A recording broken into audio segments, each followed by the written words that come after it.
Hey, what up guys? We're back with another Fat Electrician video. If you're new to the channel, welcome.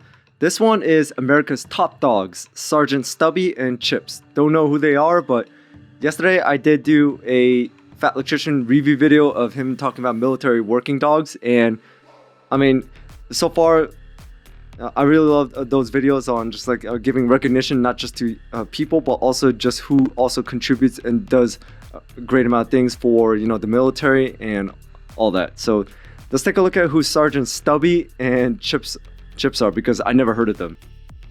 We have not done an animal video in a while.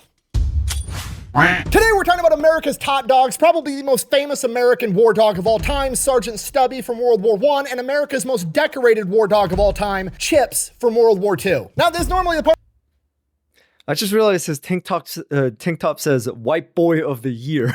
the video where I have like some hook to draw you into the story so you want to stay and watch the entire thing, but I'm not going to do that because let's face facts, I'm talking about adorable guided missiles with teeth, and I know you're going to stay anyway, so let's just get the ad out of the way and move on. This video is brought to you by Supremacy World War III, okay? We've covered this on the channel before, okay? We all know it's a free online PvP military-based strategy game where you can play with up to 99 other people for free on PC and mobile. Basically, it's a giant World War III type scenario where you pick your country and try to conquer the world and you have to battle over resources. But now they've made it even more realistic because in Season 20, they've added the Underworld Protocol, which is just a fancy word for saying they've added the black market. Yes, now you can do shady underground deals that are illegal or against the Geneva Convention to give you an advantage in the game, and then if you get caught, you end up having a PR nightmare and all the people in your country get pissed off at you. This can lead to civil unrest, insurgencies, or a drop in your morale. The only thing that can make this more realistic is if they add a government PSYOP option where you can offer a government contract to Taylor Swift or Kim Kardashian to come up with a new scandal to distract everybody so nobody actually cares. Yo, so yeah, go crazy. check out Supremacy World War III. You can use the QR code on the screen, or you can check out the link in the description below. Let's get back to the video. Stubby. All right, our story begins in 1917 on Yale University campus in New Haven, Connecticut. America has just entered World War I. Why? Because the Germans have just committed the cardinal sin that always gets America involved in military conflict. They touched one of our boats. That's what I want to tell you, but technically, that's not true. I can't lie! You see, the Germans had used submarines to sink the RMS Lusitania, which was not an American ship, but it did have 128 Americans on board that were killed. Obviously, this pissed off a lot of people, but technically, they found the loophole. They didn't touch one of America's boats. We can't go to war. Them's the rules, apparently. So Woodrow Wilson just like gives them a stern talking to and is like, hey, don't do that anymore. And then nothing happens. Okay, that was in 1915. Okay, fast forward 2 years later, 1917, World War I has been raging on for almost 3 years at this point, and America still has yet to be involved. Great Britain comes to the American government, and they're like, hey, we intercepted this telegram between Arthur Zimmerman, who's representing Germany, and the Mexican government, and this telegram basically says, hey, Germany's gonna start blowing up American ships again, which means America's probably gonna join World War I. When that happens, do you wanna go ahead and go to war with America also? Then you could retake Texas, Arizona, and New Mexico, and it would take some pressure off of us. And the American government's looking at Great Britain like, really? Did Germany really say this, or is this a British trick to try to draw me into your European conflict over here? I'm not sure I buy it. And then Arthur Zimmerman comes out of left field and tells an American reporter, basically, no, I said it and I meant it. And America can only have one response to that. Huh?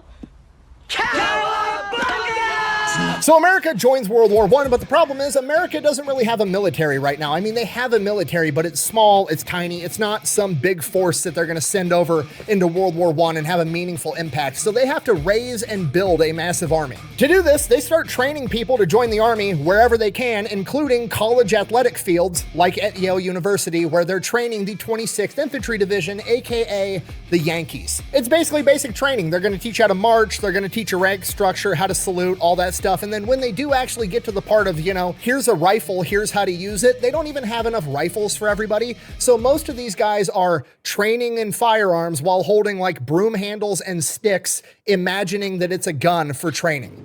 Hey, it's effective. It's a wooden gun.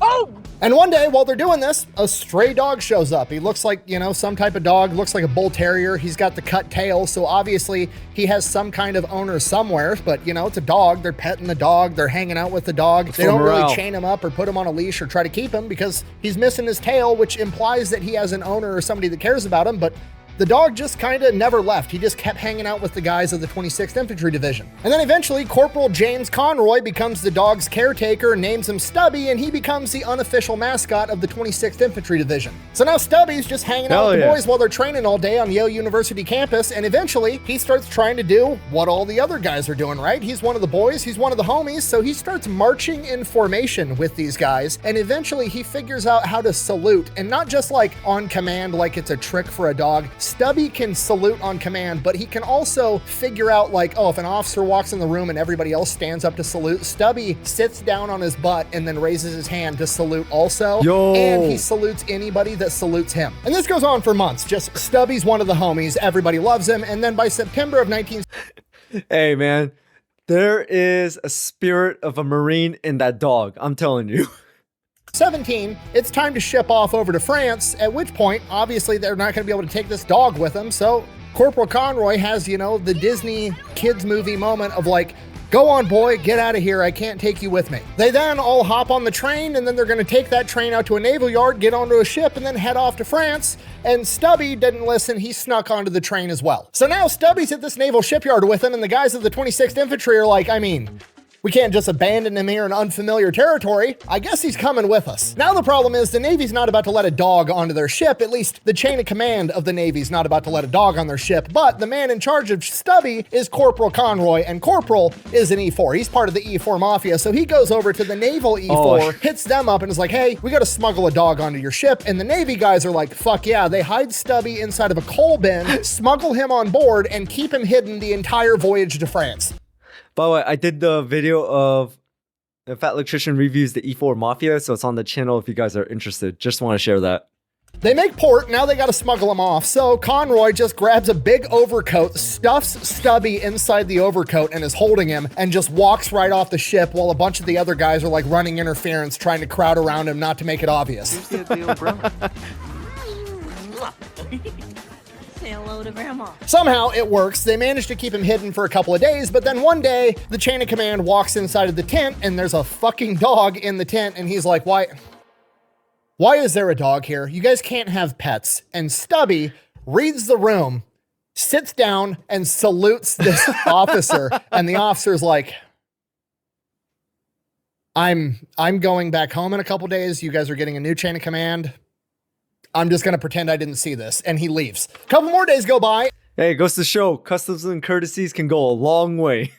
And the new chain of command shows up, and the word on the street is he's a complete hard ass. His name is Colonel John Parker, aka Gatling Gun Parker, a machine gun expert and combat veteran from the Spanish-American War. And you gotta remember, all the guys in the 26th Infantry Division are all like kids that just got out of high school that have been training on how to go to war with literal sticks and broom handles. This guy is terrifying to them. They're really worried about what's gonna happen. He might take Stubby out of the tent and shoot him on the spot. They have no idea. Okay, full transparency, we don't know what happened between Stubby and Gatling Gun Parker, but what we do know is that apparently Gatling Gun Parker absolutely loved this dog, and all the guys that wrote about Stubby after the war said that Stubby was the only soldier that could talk back to him and get away with it. There's an epidemic in the Nethers. Nice. We know about it. Gatling Gun Parker is officially co-signed, Stubby is now staying, and all the boys are going to go into more training in France, and this time, they're finally actually going to get guns for the first time, which also means Stubby is also going to be subjected to gunfire for the first time, and the first time he hears guns go off, doesn't even flinch. Which on one hand is really impressive for a dog, but on the other hand, that's Stubby's entire MO. I'm sure the first time a gun went off, he just kind of looked around like, okay, the boys aren't panicking. I'm not going to panic either. This is normal. Moving on. After they finish training, they get shipped off to the front lines, and Corporal Conroy gets selected for recon duty, meaning he's going to be the one sneaking around the front lines, trying to get eyes on the enemy, know how many troops are where, know where the enemy trenches are, absolutely everything, and Stubby's going with him. I mean, I thought it was going to be one of those stories where, you know, the first round goes off and he's gonna just like bolt. He's just gonna like leave and run away, and then maybe the second time he hears it, he flinches a little bit, and then he gets used to it. But the fact that he did not even flinch on the first round says quite a bit.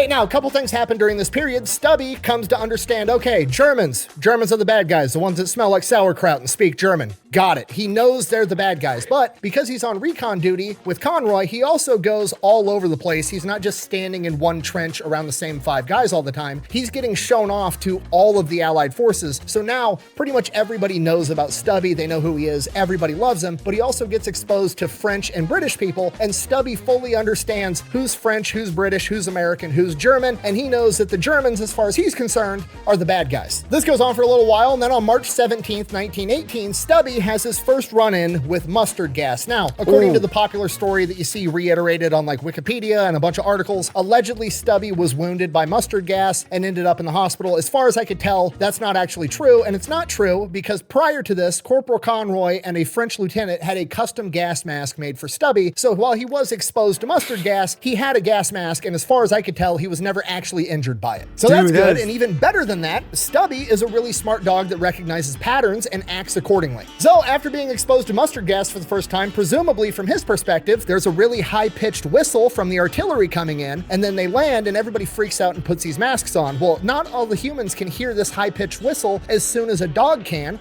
but Stubby can. So from that point on, every time he hears the high-pitched whistle of incoming artillery, he starts barking like, what the fuck are you guys doing? We're supposed to be putting our masks on right now. And he ends up being the early warning system for his entire section of trench, so everybody knows to put their gas masks on, which I cannot stress to you enough is a humongous deal, because when you're dealing with toxic gas, breathing in one breath is, you're done. Seconds actually matter. So even Stubby giving them a couple second lead time to be able to pull their mask out and get it on their face is huge and probably saved a ton of lives. But yeah, because we were exposed to CS gas, like CS gas during one of our training on the East Coast. I mean, everyone kept on shouting gas, gas, gas and all that while we were in security. And yeah, just like taking off everything and putting on the gas mask, seconds really do matter, because one of my guys, he was 1 second late. He got exposed to it, so he was already coughing while putting on the mask. And he's like, man, dude, I wish I was just a second faster and all that. So yeah, if that was some toxic gas that we were training with, then some of us would have survived, but some of us wouldn't, because I heard coughs coming around from all over. So some people were exposed to the CS gas and some weren't. So that is a huge deal. So good on Stubby. Stubby takes it a step further, right? You have all the dudes on the line up in the trench manning their positions. They all hear the alarm go off. They don their gas masks. But a lot of guys are still back in these underground bunkers where they're sleeping or eating or doing whatever when it's not their turn to man the trench. And because the poisonous gas is heavier than air, the gas can settle down into these bunkers. And if you're sleeping down there and you don't hear the alarm go off, you're probably going to wake up dead. So every time there was a German gas attack, Stubby would bark. They would set off the alarm. Everybody would don gas masks. And then once that was happening, Stubby would go and run into all the bunkers and make sure that all the soldiers inside the bunkers were also awake so they could don their gas masks. And there was multiple accounts of soldiers that had been woken up and saved by Stubby. Because of this, Stubby was never tied up or put on a leash or tried to be restricted in his movements. He was pretty much allowed to roam around the front lines and do whatever he wanted whenever he wasn't with Conroy. He was hanging out with random soldiers. He was keeping people company. Maybe he was saving lives, but he just kind of got to come and go as he pleased. And at some point or another, he got a habit of going AWOL. Stubby would just kind of up and disappear. Nobody knew where he was. He was absent without leave. He was off doing his own thing on his own little personal side quest. But nobody really cared because he always came back, and as Conroy later put it, he always showed back up clean and sober, so whatever. Clean and sober. But then one day... Of course. I mean, if he said like, yeah, man, he came back, wobbling and all that, I could smell that vodka on him. Hey, Stubby didn't come back, and it was way longer than he'd ever been AWOL before. And eventually, after days, everybody just kind of presumed that Stubby'd been killed. And a few more days go by and still no Stubby. And the entire regiment in that section of the trench is just, Stubby was everybody's dog, and everybody's acting like their dog died.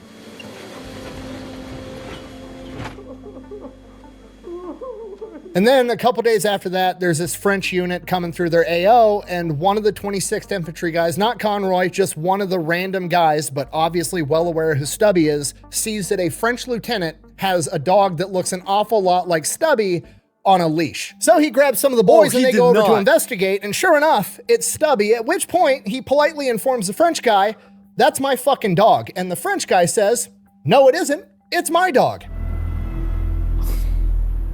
Oh. Now, to be Oh God.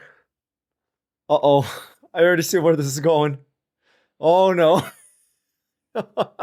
Dude, we're about to stop fighting the Germans in a moment. Be completely transparent, I've got a pretty good idea what happens next, but I can't state it as a fact. But according to the historical record, the French were then threatened with disciplinary actions if they didn't turn over the dog. You're gonna have to call the fucking United Nations and get a fucking binding resolution to keep me from fucking destroying you. I will fuck you up! If it was Marines, they would have already been messed up.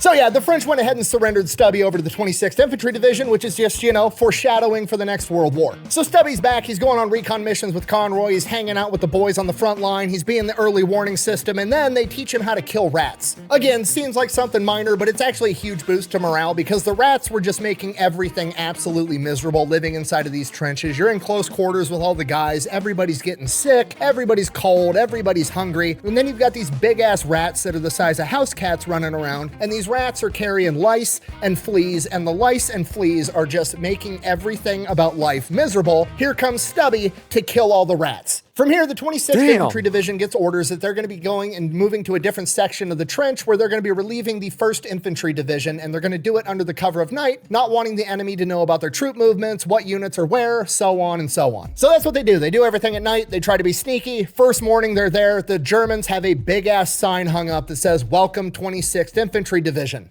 Obviously, the Germans know that they're there.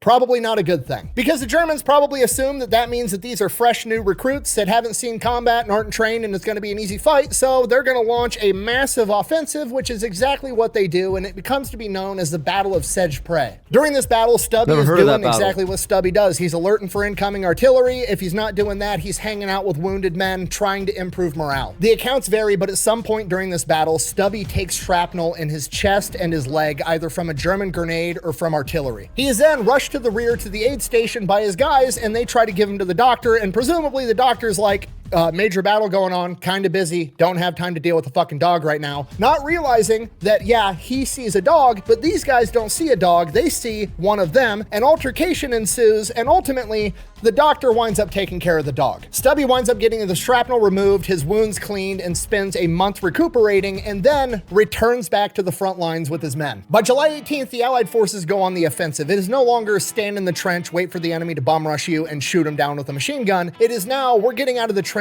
and we're advancing towards the enemy. The Germans are retreating, so they're trying to get back there, cut them off, capture as many Germans as possible, and the fighting is no longer in trenches, a lot of it's out in the open. And while the 26th Infantry guys are doing that, Stubby is right there by him, and he figures out a new way that he can contribute. With the battle now out in the open, it's way more chaotic. Stubby's if really somebody smart. gets wounded out on the battlefield and can't move, it's hard to get them a medic, to get them off the battlefield, to get medical care. So Stubby goes out and he finds wounded soldiers, knows where they are, and then takes off running, grabs the medics, and guides the medics back to wounded soldiers to get these guys off the battlefield. Seeing and presumably understanding that the Germans were hurting all of his homies, Sergeant Stubby grew to really not like the Germans, and when the battle wasn't raging and he wasn't saving his guys, he was being on guard duty, helping escort German prisoners from point A to point B. Eventually, for the first time in his life, they actually had to put him on a leash while he did it, because apparently, remember, Stubby knows how to march. He learned how to march with the boys back at Yale University. If the Germans weren't marching well enough, he would fucking bite them. Which, what an unfortunate situation. He knows. He's like, hey, get in step. Dude, that is crazy. Hey, swing your arms. Situation to be in, right? Like, you just got your ass kicked on the battlefield, you might be wounded, you just got captured by the enemy, now they're marching you along, and there's this dog being a drill sergeant that bites you if you don't march in cadence with all your other wounded buddies. And the normal human reaction to a dog biting you is to like hit it and get it away from you, but also it's the dog that belongs to all the dudes with guns that seemingly care a lot about this dog, so if I hit this dog, I'm probably gonna get shot. I guess you just gotta sit there and let the dog eat you. Anyways, he does that through the entire Allied offensive, and then eventually the 26th Infantry Division liberates a town called Chateau Thierry. While at Chateau Thierry, I would assume it's, you know, like you see in the movies, everybody's celebrating, they're drinking, they're partying, they're having a good time. The Americans showed up and liberated us, the Germans are gone, we're free again, hooray. And then the Germans decided to launch a gas attack, but Stubby was there to alert everybody and saved a ton of people in this town. And because of that, the women of Chateau Thierry made Stubby a jacket to thank him. And that is the jacket that you see him wearing in almost every picture.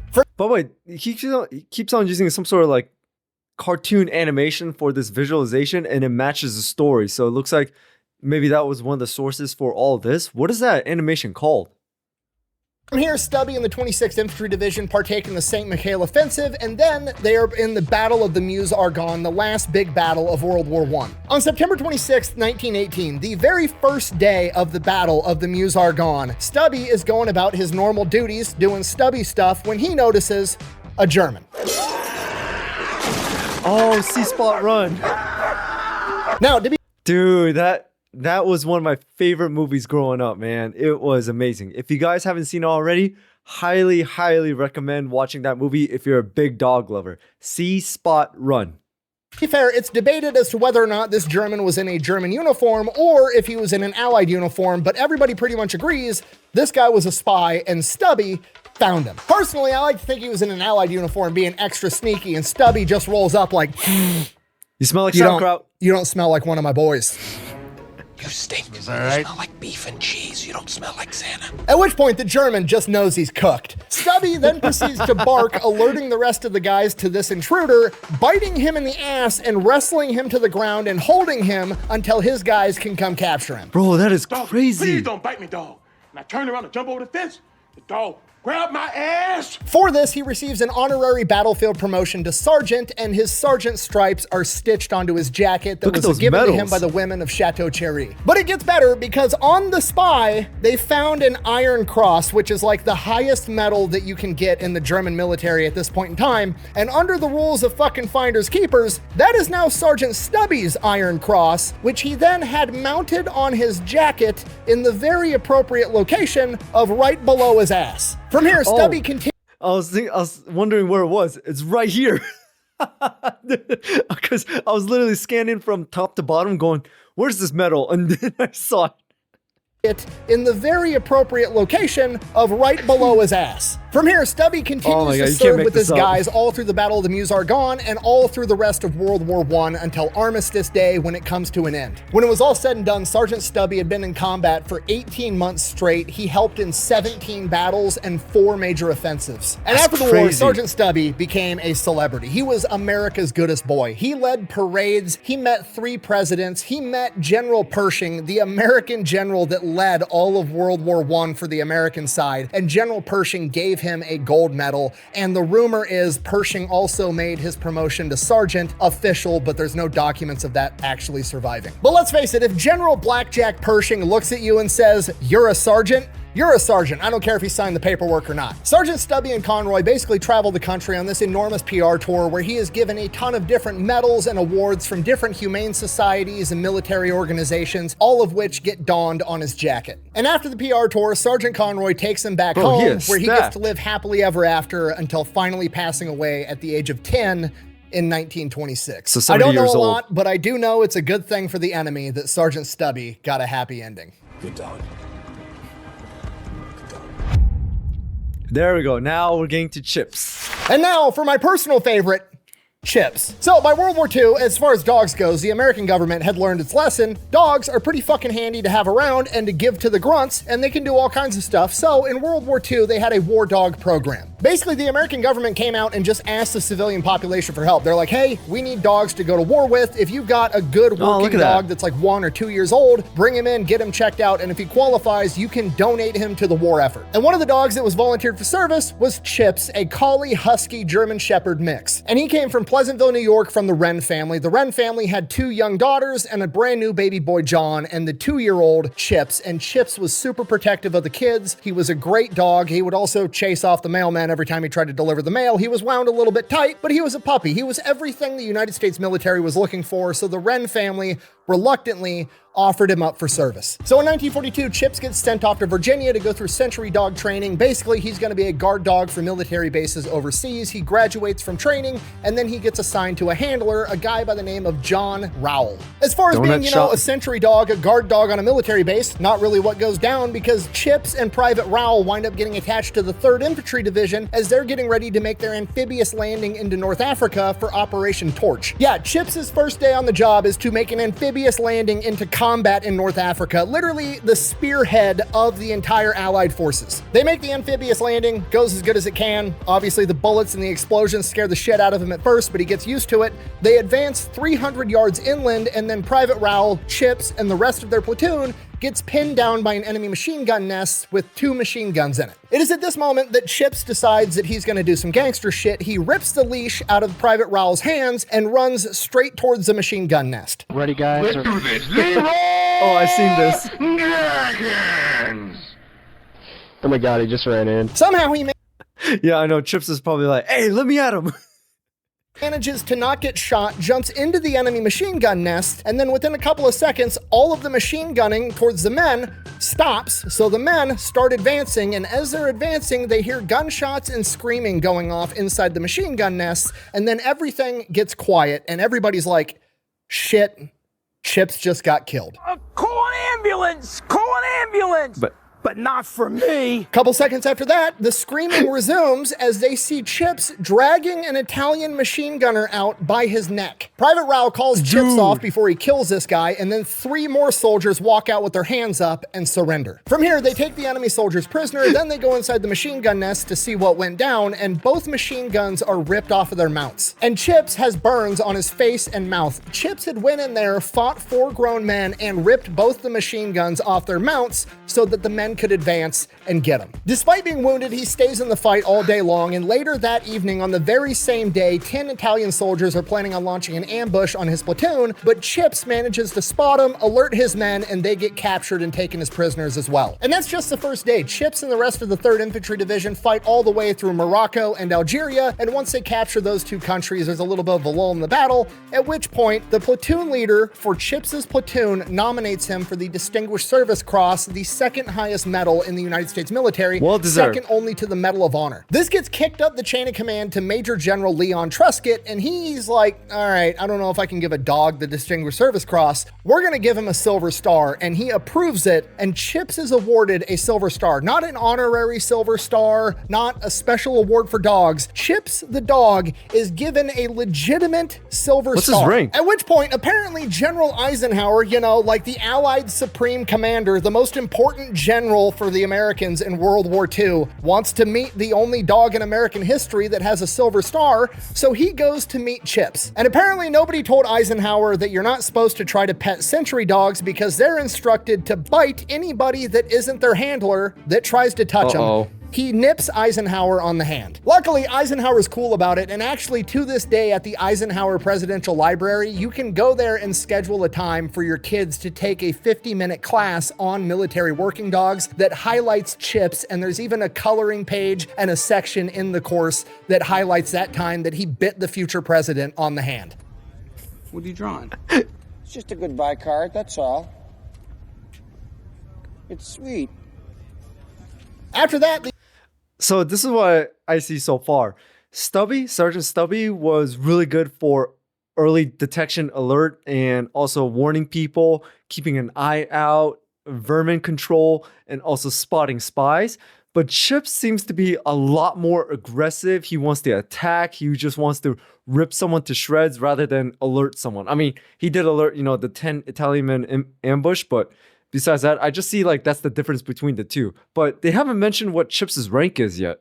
the United States military is getting ready for the Casablanca conference where FDR, Winston Churchill, Eisenhower, all the bigwigs are going to meet in Casablanca. They're going to have a meeting, figure out how the rest of the war is going to go. Obviously, security is going to need to be pretty tight. They're going to want their best guys and their best dogs on the job. And there's only one dog in American history that's got a fucking Silver Star. So Chips goes to Casablanca to guard the president and all the other bigwigs. That goes pretty good, and then after that, they get shipped off to Sicily, and while they're on the ship, they are on the ship with 4 other war dogs. 2 of them are boys, and one of them's a girl named Minnow. Okay, you gotta remember, Chips, he's a dog, but more importantly, he's a grunt. This dog is an infantryman that has been reincarnated into a canine, I'm absolutely positive. He's looking around like, I mean, we're not fighting.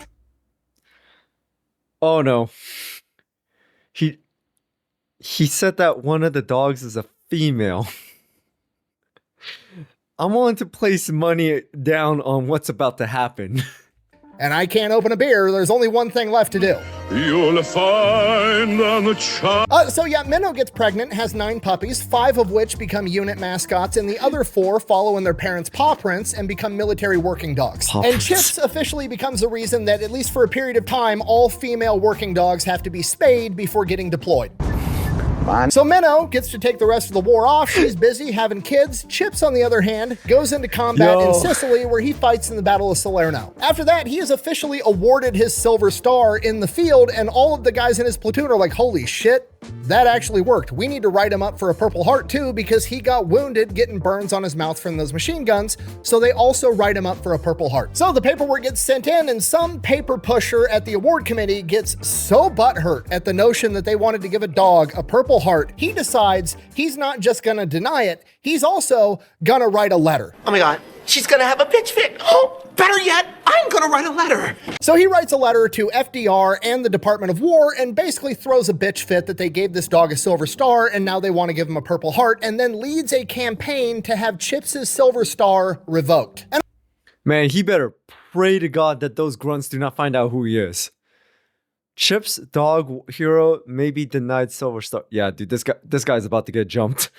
Unfortunately, he is successful. Chips is denied a Purple Heart, has his Silver Star revoked, and I think we'd all agree that this analyst from the award committee needs to find something better to do with his fucking time. I mean, seriously, if you want to be a Karen about everything, go be a president at your local HOA. Why would you take time out of your day during World War II, when you're in charge of giving out Purple Hearts, to try to revoke a medal from a dog who bum rushed an enemy machine gun position? Oh, well, he's a dog and awards should only be given to people. Fuck you. You know who thinks he deserved that award? All the men that didn't die from machine gun fire that recommended he get the award. Okay? Yeah, dude, I'm all for it too. Chips deserve that.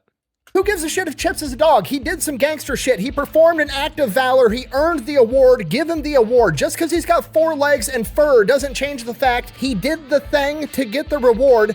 Give it to him. Okay, I understand. It's probably very emasculating to have to go home after a long day of pushing papers around in the basement of the Pentagon and explain to your wife and her boyfriend that there's a dog over in Sicily that's got bigger balls than his wife and her boyfriend. Dude, that's crazy. You that's also accomplished more in 2 years of his life than you have in your entire life as a grown-ass man. But that's just the way it works out sometimes. Quit being a bitch. Also, I'm calm. Yeah, I was about to say, this is pretty therapeutic for him, huh? I mean, he's like, hey man, this got me really hyped up and everything. But yeah, dude, I mean, I'm all for it too, because why would you do that to a dog, man? I mean, this guy clearly does not like dogs, but like I said, that guy, he's lucky that his name is not revealed, because if the unit finds out who did this and they find out who he is, I guarantee he's gonna be SIQ for a while.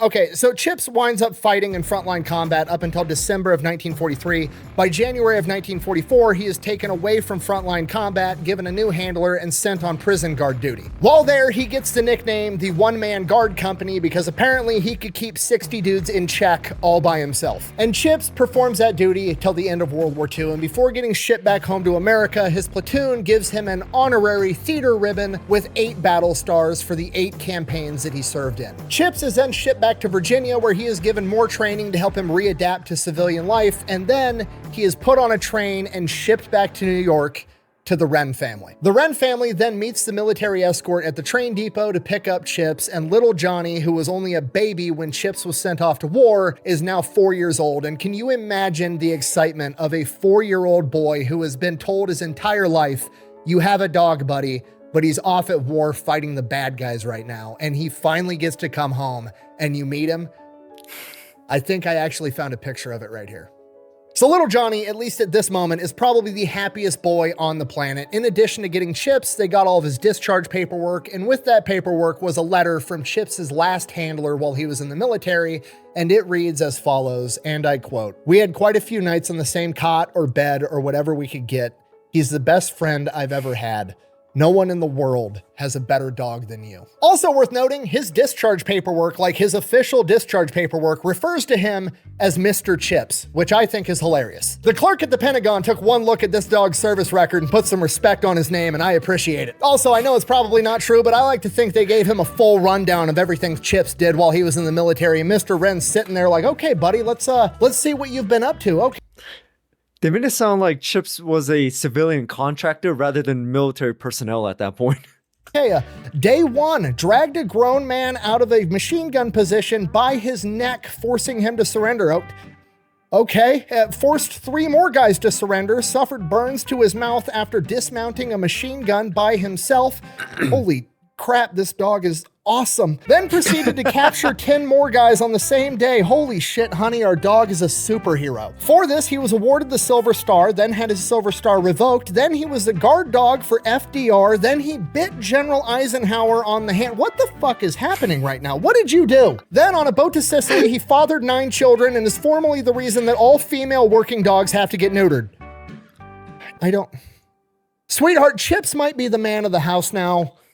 I'm gonna go mow the lawn. Wren family goes back home. Chips is home now. The family's reunited, and Chips is the best dog ever. And then one day, little Johnny, wanting to show off his war hero dog, decides to dress up in a little army uniform with a little belt and a little toy revolver and a hat, and he's strutting around town. And one of the neighbor kids comes running out of his house with a cap gun, pointing it at little Johnny right in front of Chips, pulling the trigger, and Chips sprints at this kid and rips the gun out of his hand. Doesn't hurt the kid at all, just takes the gun away, scares the living shit out of this kid. He takes off crying, runs home to mom. The mom gets all pissed off, saying that Chips is a dangerous animal, but there was never any other sign of aggression that Chips showed towards anybody, and all he did was take the gun away. The kid wasn't hurt. On another occasion, later that summer, the family goes out to the beach. Obviously, they're bringing Chips with. He's part of the family, and little Johnny gets swept up in the current and pulled out farther than he's comfortable. Nobody noticed except for Chips, and Chips went out there, dragged him back onto the beach by his swim trunks,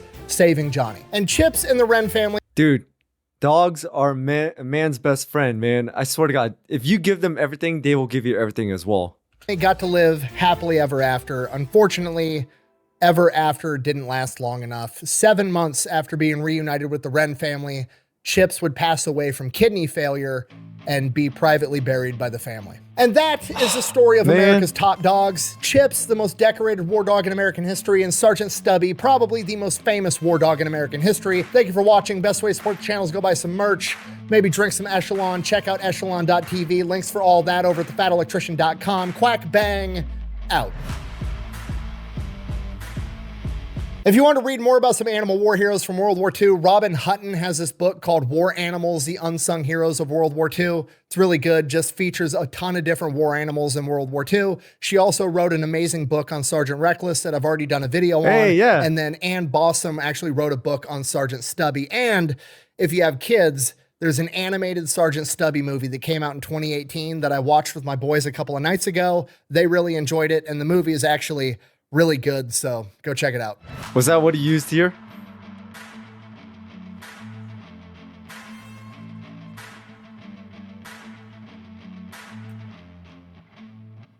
Don't forget to go check out Supremacy World War III, unlock your railgun, and go conquer the British. It's what George Washington would have wanted.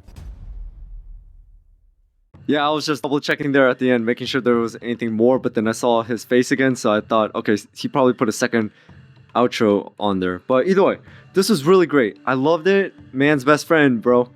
And it was really great, but I'm just sad that Chips didn't get to live that long. But Sergeant Stubby, he did an amazing job. Chips did an amazing job as well.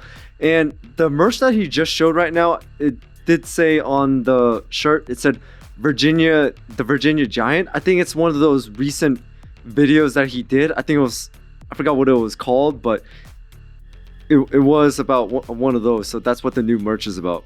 So I'll look into that soon. But either way, really love this video. America's top dogs, and they deserve so much recognition for what they do. I mean, that's what I really love about the Fat Electrician.